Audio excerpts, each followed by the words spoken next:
My name is Njavwa Mulwanda, and I've been working with the BongoHive founders for about 6 years now. The kind of partnership that we've had with BongoHive.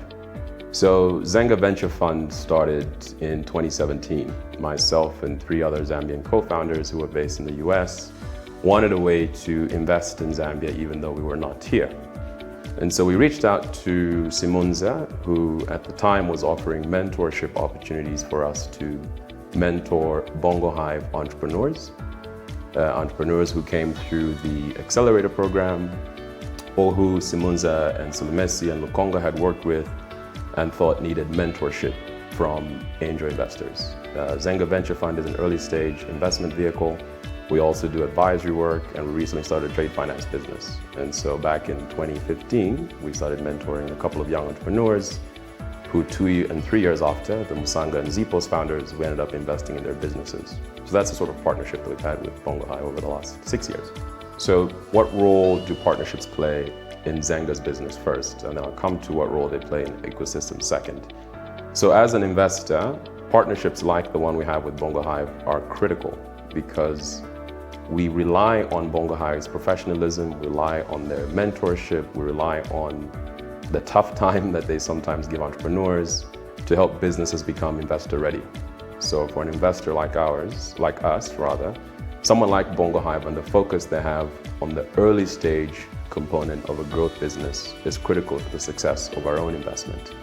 If it wasn't for the countless hours that the team at BongoHive spend with entrepreneurs, none of the 2 investments that we've made into Zipos and Musanga would have been possible. And certainly our 3rd and 4th investment, one in Swish, and an investment we're about to make soon. The learnings that we got from working with BongoHive have played a critical role in what investment choices we make, but also hopefully will play a critical role in the type of businesses that entrepreneurs get to run after having been through the programs at BongoHive. So investing in any market, especially the Zambian market in any context, isn't easy. And you always need more than one professional third party who's helping entrepreneurs work through what it means to take investment, work through what it means to have a proper technology strategy. I know that the founders at BongoHive have spent countless hours with entrepreneurs, even those that don't necessarily go through the full BongoHive accelerator program, in getting them investment ready. So for me, partnerships play a critical role in the success of the entire ecosystem. Impact of BongoHive on the ecosystem in Zambia. It's frankly hard to quantify, but I think there's a lot of use cases or cases you can point to in why their impact is so critical. If you look at the number of businesses that have gone through their accelerator program, that have later gone through either the Impact Capital Africa program or have done work with other donors, you can pinpoint and say this business has been through some sort of early stage growth program. And for me, the fact that there are more investor-ready businesses shows a direct correlation to the work that Simunza, Lukonga, and Sulemesi have been doing, along with the rest of the team. So the more investable opportunities there are for other investors, I think is a pretty good measure of how impactful BongoHive has been. The other way I'd say is through mentorship. So I've been lucky enough to sit on the board at Zipos along with Simunza, one of the BongoHive founders. And I can tell you that Simunza goes above and beyond the normal call of a director in how much time he spends with mentoring the CEO and the leadership team at Zipos. And that's just one example. I'm pretty sure Sulemesi and Lukonga do the same thing for other businesses, whether or not there's a governance focus from the team, or whether or not these businesses are in a BongoHive program.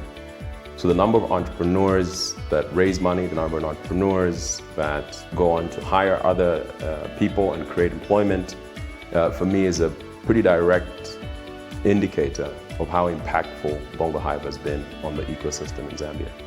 What are my wishes, hopes, and dreams for BongoHive in the next 10 years? First of all, that the team keeps enjoying what they're doing, that you continue to have a passion for the tech ecosystem, and selfishly, that you continue to produce more investor-ready businesses, because that will help other investors like ourselves, whether it's in our equity vehicle or in our credit fund, which we're going to be raising soon, in having investor-ready businesses. Have fun doing what you're doing. Keep the same energy you've had the last 10 years. maybe work a little bit less, because I'm noticing a few more gray hairs in all of you, maybe less so Messi because he's bald and he can hide it well. But Simunza and Lukonga, take time, keep doing what you're doing, but please don't forget that we want you to be here for another 30, 40 years doing this. But I wish you nothing but success in the next 10 years. It's been a great partnership the last 10, and from myself and all my co-founders at Zenga, thank you and congrats.